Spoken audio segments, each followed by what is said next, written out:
Lobster. YouTube চ্যানেলে বলেন আজকে চিংড়ি মাছ। আজকে হলো চিংড়ি মাছের মালাইকারি হবে। চিংড়ি মাছ কীভাবে পরিষ্কার করা হয়, চিংড়ি মাছ আমরা আগে প্রথম সুন্দর করে ভালো পানি দিয়ে ধুয়ে নিছি। এখন চিংড়ি মাছের ময়লাগুলো পরিষ্কার করব। ভাই সুন্দর করে মাথা কাটে মাথার ভিতর থেকে ময়লাগুলো পরিষ্কার করতেছে।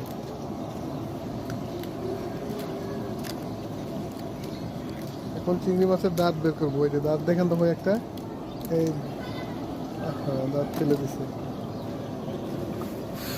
আজকে আপনাদের দেখাবো কিভাবে চিংড়ি মাছের দাঁত বের করা হয়। বাইর বলে ইউটিউব চ্যানেল আছে, কইলাম তো আমগো লাইভ লিক দেয় এই কাম করে যায়নি মানুষ ইউটিউব দিয়ে কত কিছু করে। আর আমার জীবনে আমি কামের কোনো জিনিস ভিডিও করলাম না।